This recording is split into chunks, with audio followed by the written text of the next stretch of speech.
Cumprimento a igreja com a paz do Senhor. Abra sua Bíblia comigo, livro de Atos dos Apóstolos, capítulo de número 3. Livro de Atos dos Apóstolos, capítulo de número 3. Louvado seja o nome do Senhor.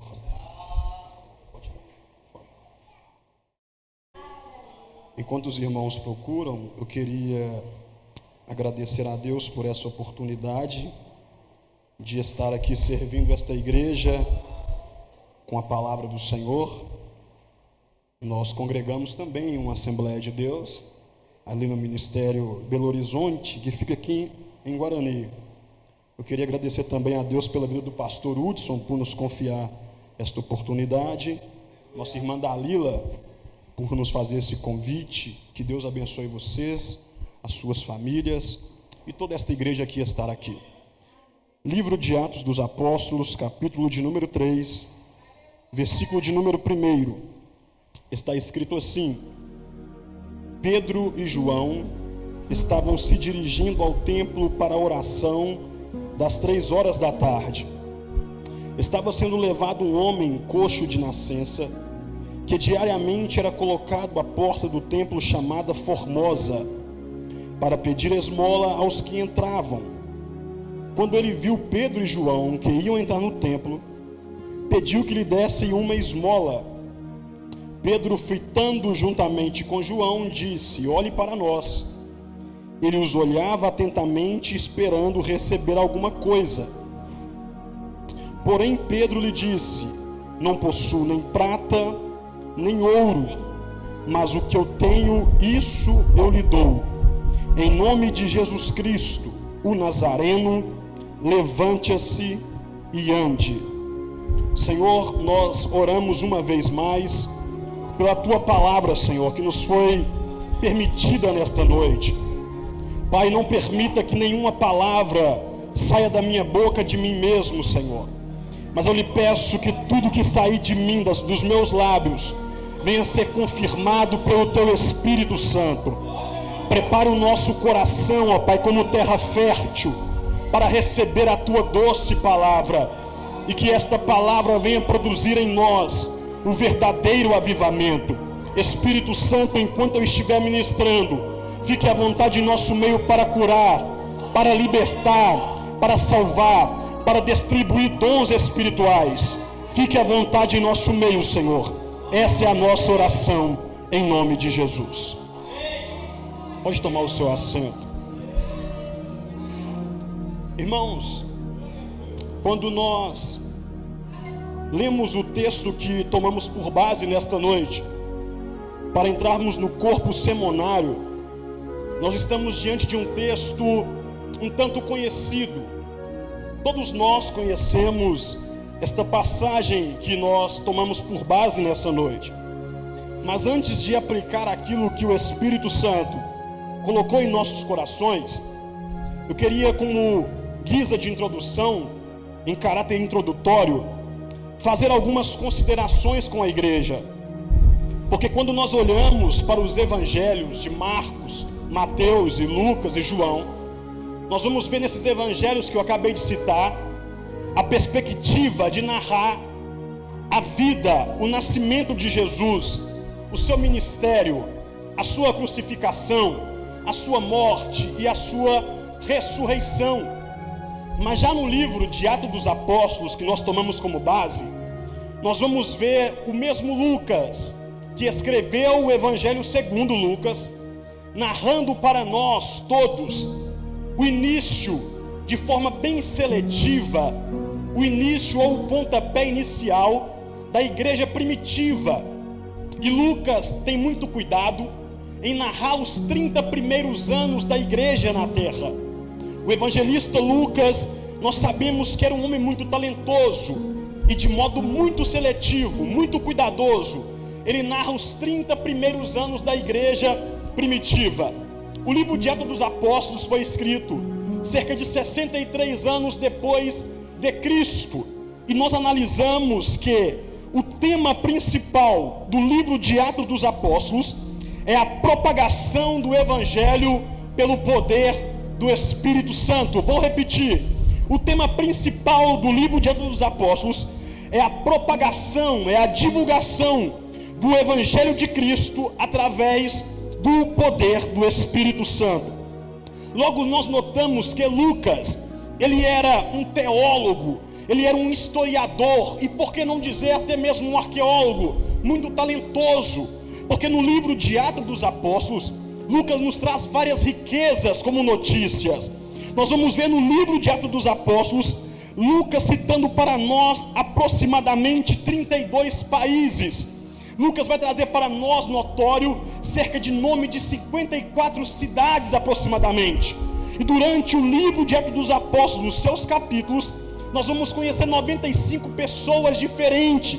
Então logo nós entendemos que Lucas era um homem muito talentoso e trouxe para a igreja coisas muito preciosas, que se nós navegarmos nós vamos aprender muitas lições. Mas o nosso propósito nessa noite não é somente falar das riquezas arqueológicas, históricas que se tem dentro do livro de Atos dos Apóstolos, mas eu queria começar hoje dizendo dois propósitos principais que nós encontramos no livro de Atos dos Apóstolos. O primeiro propósito é que o Evangelho avançou todas as barreiras de oposições e perseguições que se levantou contra a obra de Cristo na terra. Repito, o primeiro propósito do livro de Atos dos Apóstolos é mostrar que o Evangelho de Cristo avançou todas as barreiras, tanto como oposições, tanto como perseguições. O segundo propósito aqui revelado é que revela a missão do Espírito Santo na vida da igreja. O segundo propósito é revelar a missão do Espírito Santo na vida da igreja. O Espírito Santo é mencionado cerca de 50 vezes dentro do livro de Atos dos Apóstolos. Então nós notamos que o livro de Atos dos Apóstolos, de uma forma teológica, nós poderíamos muito bem mudar este nome e colocar Atos do Espírito Santo, porque é o Espírito Santo quem age nessa narrativa, é o Espírito Santo quem está presente em todas as circunstâncias. Em capítulo 1 e versículo 8, o Espírito Santo é mostrado como poder. No capítulo 4, versículo 31, o Espírito Santo dá ousadia para os apóstolos. No capítulo 5, versículo 31, é o Espírito Santo quem distribui santo temor. No capítulo 6, versículo 3 ao 10, é o Espírito Santo quem dá sabedoria. No capítulo 6, do capítulo 6, versículo 6 ao 10, é o Espírito Santo quem dá direção. No capítulo 19 e versículo 6, é o Espírito Santo quem distribui os dons espirituais. Então nós podemos perceber que o livro do Atos dos Apóstolos é todo direcionado pelo Espírito Santo. É o Espírito Santo quem escolhe quem vai ser apóstolo. É o Espírito Santo quem levanta quem vai congregar. É o Espírito Santo quem dá direção. É o Espírito Santo quem distribui dons espirituais. É o Espírito Santo quem está no controle. É o Espírito Santo quem está no comando. É o Espírito Santo quem fala. É o Espírito Santo quem enche. É o Espírito Santo que possui. Todavia, o livro de Atos dos Apóstolos é o Espírito Santo, a pessoa mais importante de todo momento. Aleluia! Mas dentro deste livro ainda existem duas palavras-chave. A primeira palavra-chave de dentro do livro de Atos dos Apóstolos se chama oração. A primeira palavra-chave do livro de Atos dos Apóstolos se chama oração. Não somente palavra, mas um verbo, mas uma prática chamada oração. A segunda palavra-chave se chama pregação do evangelho genuíno. O livro de Atos dos Apóstolos é ornamentado por essas duas preciosidades, por essas duas bases necessárias: oração e palavra. E esta igreja que tinha oração e palavra avançava. Para a igreja de Cristo avançar, tem que ter oração, tem que ter palavra. Não tem outro meio, não tem outro caminho, não existe outra estratégia. Embora vivemos em um período em que se tem inovado muito as coisas, nós temos tentado achar alguns atalhos, nós temos tentado achar algumas maneiras para avançar com o evangelho, mas o livro de Atos dos Apóstolos nos deixa essa dica clara: as únicas pilares, as únicas bases que vai nos fazer triunfar é oração e pregação genuína do evangelho. E com isso nós vamos perceber que esta igreja primitiva, ela avançou primeiro contra as barreiras nacionais, segundo, contra as barreiras religiosas, terceiro, contra as barreiras culturais, quarto, com as barreiras raciais, e nada conseguiu parar a igreja primitiva. O evangelho de Cristo é a única instituição que, quanto mais se volta nos princípios, ela avança cada vez mais. Todos os segmentos seculares, se recuar um pouco, eles perdem, não conseguem produzir, ficam perdidos e passados. Mas a igreja de Cristo, quanto mais se volta para as bases principais, mais ela avança, e nenhuma barreira pode impedir o avanço. Só que outra curiosidade que me chama a atenção antes de entrarmos naquilo que nós queremos nessa noite aplicar, é que logo no primeiro versículo do texto em que nós lemos, quem quiser acompanhe comigo, começa dizendo o nome de dois discípulos. O primeiro versículo do capítulo 3 de Atos cita o nome dos dois discípulos, Pedro e João. Ora, como eu quero aplicar nesta noite algo de muita valia para os nossos corações, eu queria narrar um pouco dessa história tão conhecida do apóstolo Pedro. Não é nenhuma novidade, mas com o objetivo que nós temos, vai ser de muita valia para a igreja. Porque quando nós falamos de Pedro, aqui no capítulo 3, é outro Pedro do que antes que foi chamado. Porque no início da caminhada de Pedro ainda não era esse discípulo cheio de poder, cheio de autoridade, um homem com firmeza. Ora, se não vejamos, no livro de Lucas, capítulo 5, do versículo 1 ao versículo 11, nós encontramos a chamada de Pedro. Todos nós conhecemos essa história. Diz o texto que Pedro estava pescando, e depois de uma noite inteira tentando pescar e não havendo pegado nada, ou seja, uma noite frustrante, nós conhecemos essa história. Diz a Bíblia que Jesus se aproxima, e vendo dois barcos, ele entra de propósito no barco de Pedro e diga: se afaste um pouco, e ele começa a pregar o evangelho. Mas passado um pouco do período, Jesus manda Pedro ir para o mar mais alto, num lugar mais profundo, e diz: Pedro, lança a tua rede. Pedro, profissional da pesca, disse: Senhor, havendo pescado a noite inteira, não apanhamos nada, mas segundo a tua palavra lançaremos a rede. Todos nós conhecemos essa história. Pedro lança a sua rede e acontece uma pesca milagrosa, maravilhosa, diferente e surpreendente. Após acontecer isso, Pedro se lança aos pés de Jesus e diz: Senhor, afaste de mim, porque eu sou um pecador. Mas após isso, Jesus o convida a seguir, e este Pedro começa a seguir Jesus. Este homem começa a caminhar após Jesus. Este Pedro viu curas de coxo, viu surdos ouvindo, viu cegos enxergando, viu leprosos sendo purificado. Este Pedro, no livro de Lucas, capítulo 4, do versículo 38 ao 44, vai ter a sua sogra curada por Jesus. Este Pedro, no livro de Mateus, capítulo 14, versículo 22 ao 36, ele é o mesmo Pedro que vai andar sobre as águas até o caminho de Jesus. Então, se nós olharmos pela lógica, este homem estava andando lado a lado com Jesus e experimentando coisas que nós nunca teremos o privilégio.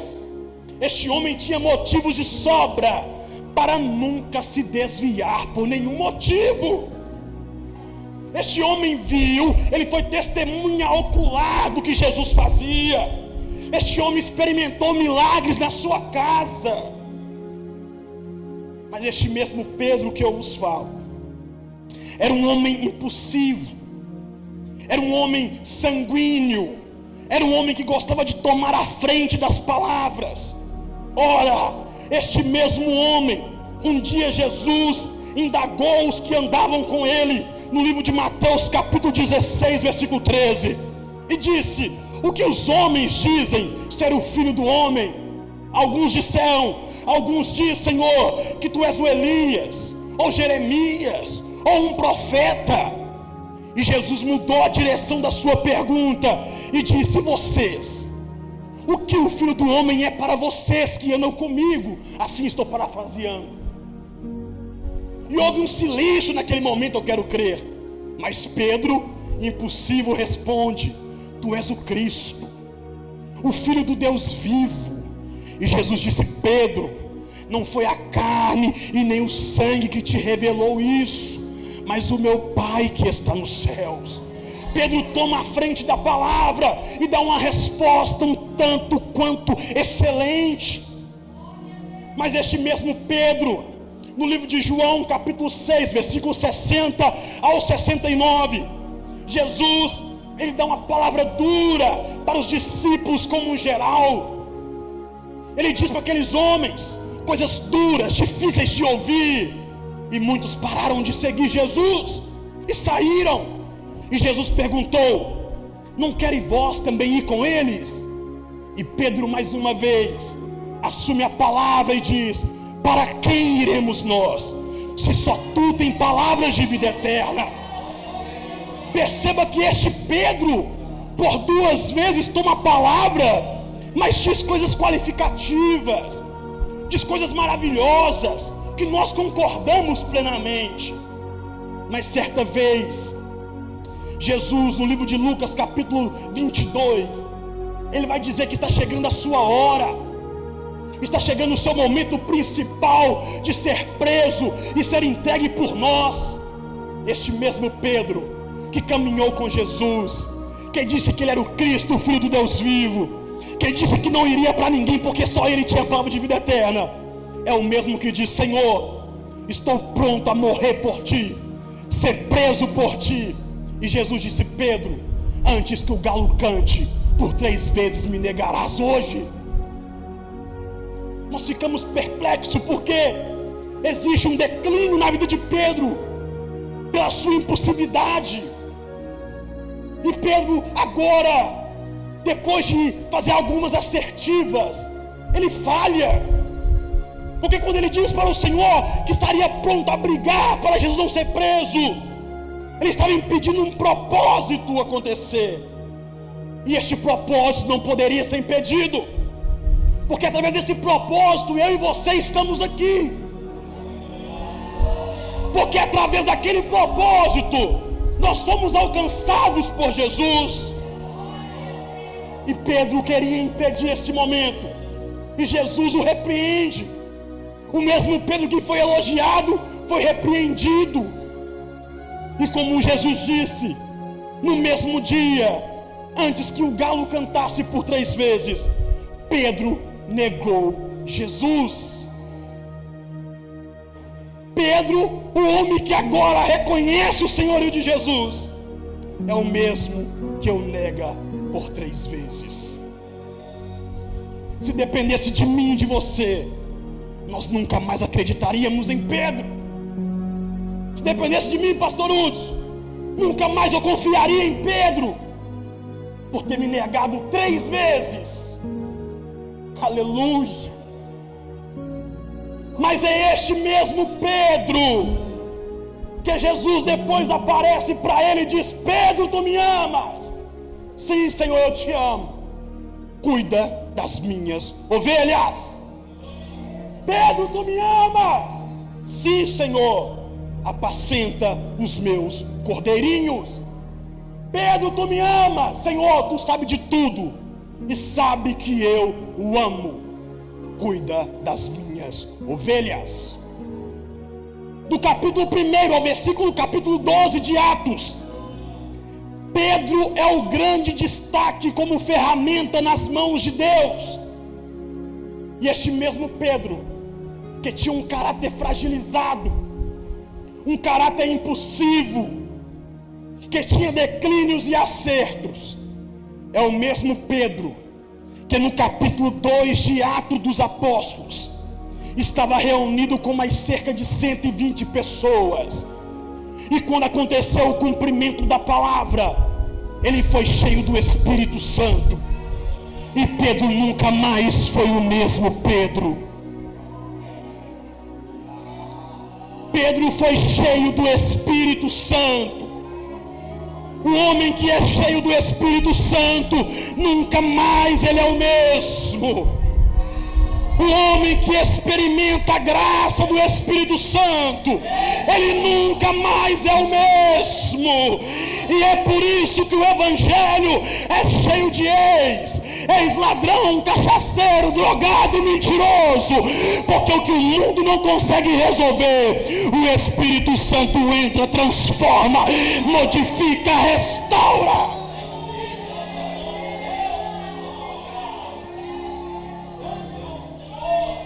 O que o homem não pode mudar, o Espírito Santo muda. O que a casa de recuperação não muda, o Espírito Santo muda. O que os familiares não mudam, o Espírito Santo muda. O que eu não posso mudar, o Espírito Santo muda.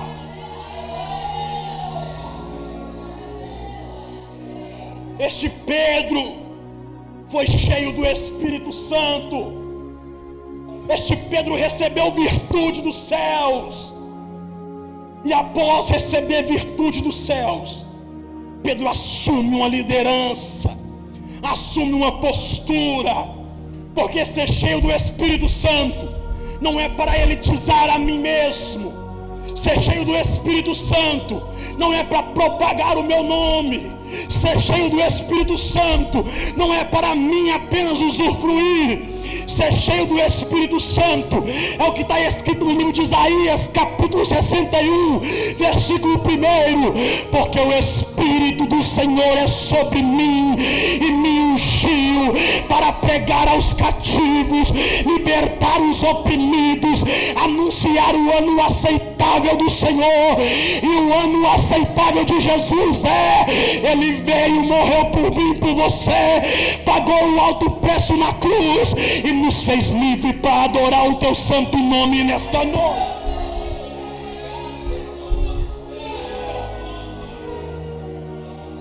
E este mesmo Pedro, após ser cheio do Espírito Santo, em sua primeira pregação, este homem consegue arrebatar 3.000 pessoas. Este homem anuncia a palavra. 3.000 pessoas são agregadas para o reino de Deus. De 120 cristãos, agora nós temos mais 3.000 na primeira pregação do Evangelho. Na pregação do Evangelho, eu não preciso inventar muito. Na pregação do Evangelho, eu não preciso pôr os meus pensamentos. Na pregação do Evangelho, eu não preciso pôr os meus achismos. Na pregação do Evangelho, eu não preciso pôr meu conhecimento intelectual. Na pregação do Evangelho, eu não preciso de diplomas. Na pregação do Evangelho, eu só preciso da unção do Espírito Santo e da palavra de Jesus pregada. O que convence o homem do pecado é o Espírito Santo. O que liberta o homem é a pregação do Evangelho. O apóstolo Paulo disse: em minhas pregações não fiz uso de palavras persuasivas, para que a vossa fé não se baseasse em conhecimento humano, mas em demonstração de fé do Espírito Santo da verdade. E é no nome do Espírito Santo que eu te digo nessa noite: seja cheio da virtude que vem da parte de Deus.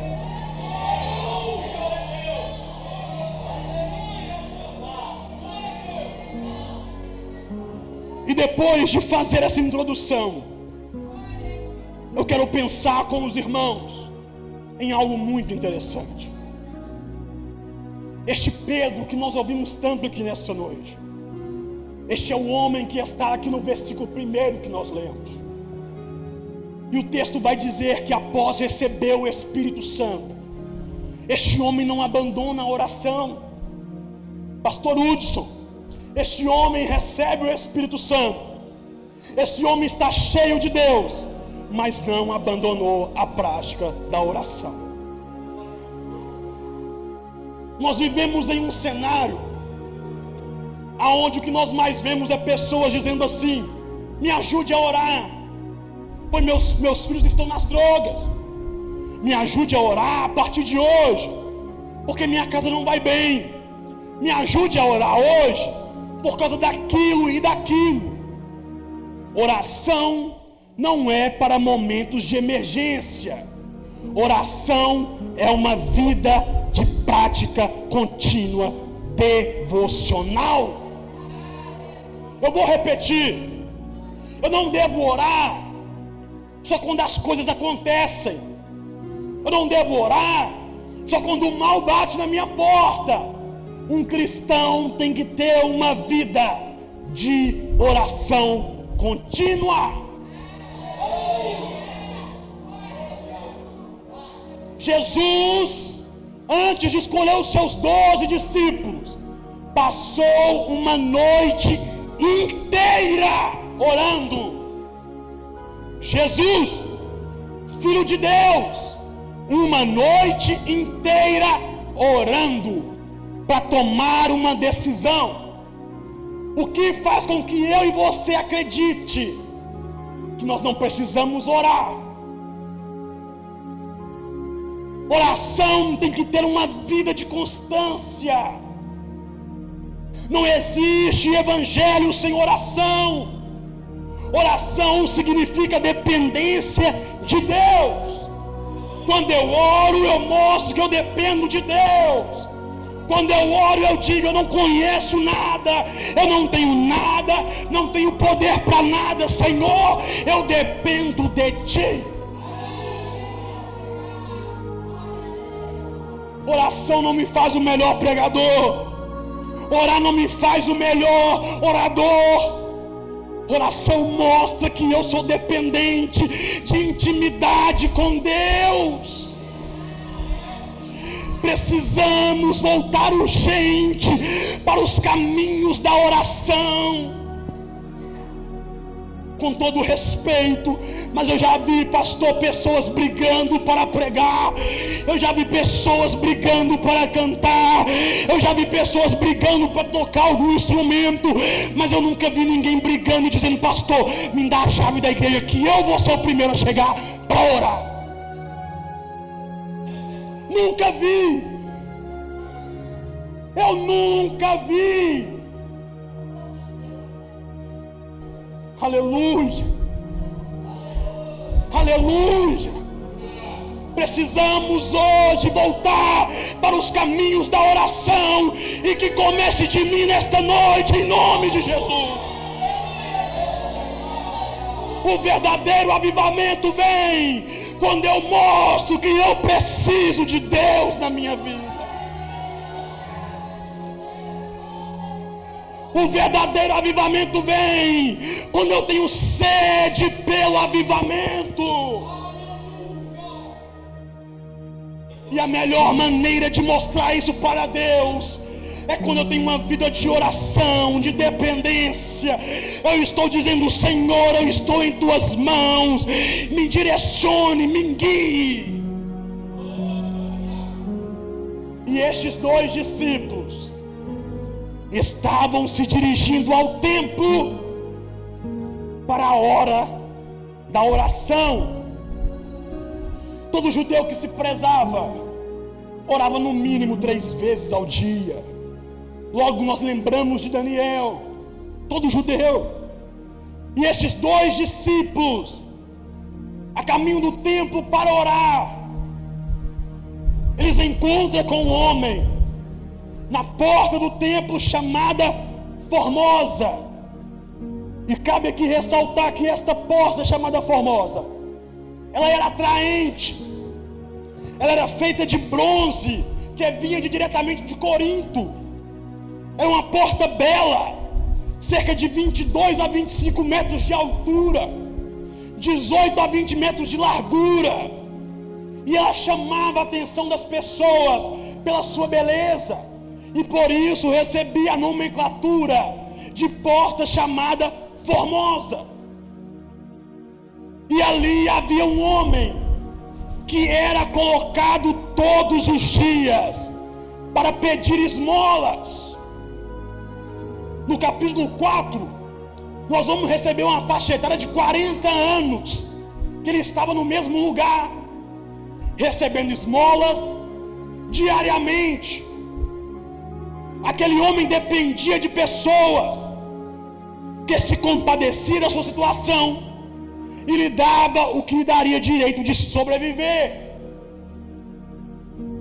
Mas nesse exato dia do qual nós lemos, a vida deste homem ia ser transformada, porque ao seu encontro estava indo 2 homens cheios do Espírito Santo de Deus.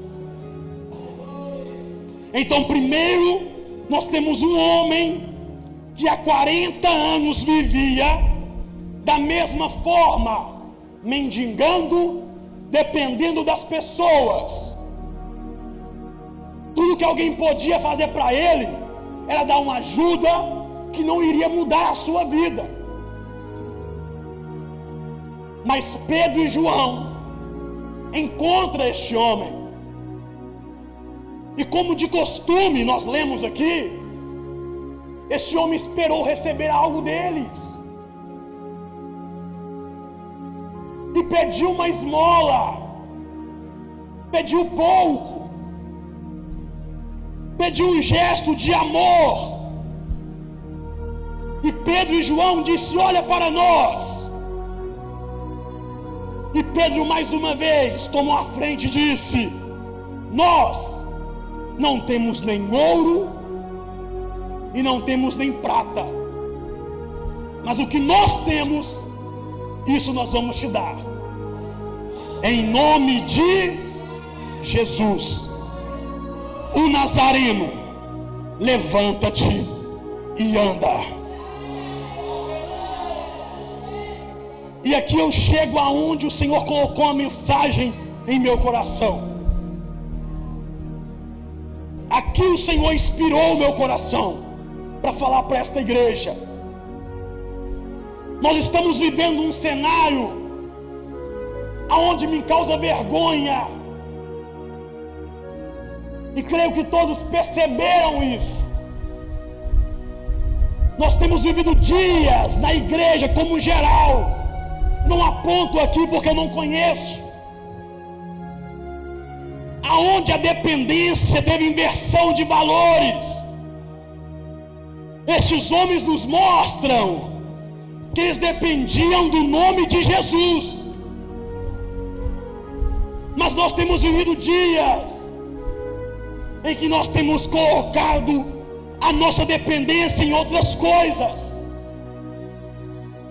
Nós temos confiado em coisas materiais, nós temos confiado em nossa própria força, nós temos confiado na nossa própria formação, nós temos confiado em recursos que vêm do homem, Nós temos depositado confiança e esperança nos homens. E isso é algo muito grave. Nós vivemos recentemente um cenário desastroso. Quando nós falamos da política que nós passamos, isso me chateou muito, porque eu vi as nossas igrejas se mobilizando em prol de um homem. A igreja abraçou a ideia de um homem, e crentes começaram a debater, crentes começaram a se ferir, porque votava no A ou no B, você não é crente, você não conhece Jesus, brigando na internet. Eu vi alguns pastores fazendo uso da palavra para defender presidente. Eu vi pessoas dizendo que Deus revelou e não revelou nada. Eu vi pessoas dizendo que foi o Espírito Santo que revelou, mas não foi nada. E quando não aconteceu, parece que a igreja ficou triste.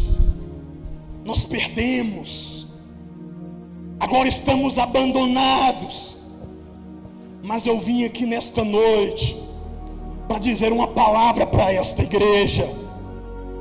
Ainda que todo o cenário aí fora pareça contrário, ainda que o cenário político nos desafie, ainda que leis governamentais se levantem, ainda que presidente se oponha contra a igreja, a nossa arma não é humana.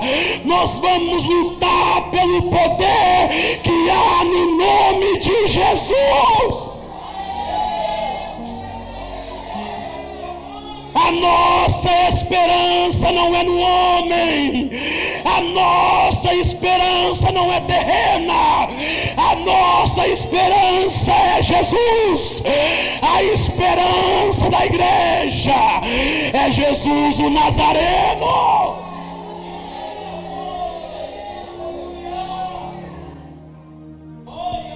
Por toda a vida, aquele homem recebeu a ajuda de pessoas que não mudou a sua história, mas apresentaram para ele Jesus Cristo, e Jesus Cristo mudou a história dele. Quem pode mudar a sua história é Jesus. Quem pode mudar a história da tua família é Jesus. Quem pode avivar a igreja é Jesus. O poder está no nome de Jesus. A maior pregação do Evangelho é o nome de Jesus. O maior presente que podemos oferecer para as pessoas é Jesus. O maior presente que eu posso dar a alguém é lhe apresentar a Jesus. Aleluia. Mateus capítulo 28, versículo 18: é-me dado todo o poder no céu e na terra, disse Jesus. Mateus 18, versículo 20: onde estiver 2 ou 3 em meu nome, ali eu estarei. É no nome de Jesus. A igreja depende de Jesus. Eu dependo de Jesus. Nós precisamos de Jesus. O mundo precisa de Jesus. O apóstolo Paulo, no livro de Filipenses, capítulo 2, versículo 5, ele expressa algo maravilhoso.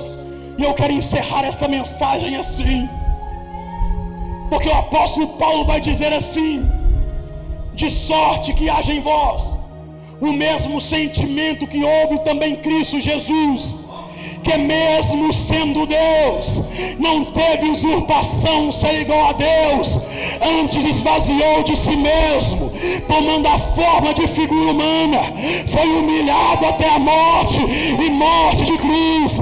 Mas depois de feito isso, Deus o Pai o exaltou e lhe deu um nome que é acima de todo nome, o qual todo joelho e toda língua confessa confessará: só Jesus, é só Jesus, é só Jesus, é só Jesus.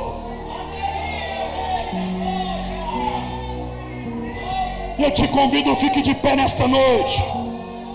Aleluia. É no nome de Jesus. É no nome de Jesus. A tua história tem solução, é Jesus. A tua vida tem jeito, sim, é Jesus. O avivamento para a tua vida quem traz é Jesus. A restauração para o casamento quem traz é Jesus. A esperança é Jesus. O bálsamo da cura é Jesus. A cura é Jesus. Feche os seus olhos nessa noite. Aleluia. E desde que eu cheguei aqui eu já senti Jesus nesse ambiente. Quando as crianças cantaram e dançaram, eu senti o Espírito Santo aqui. Quando as irmãs cantaram, eu senti Jesus na casa. E Jesus está aqui pronto para trabalhar na sua vida e na tua história.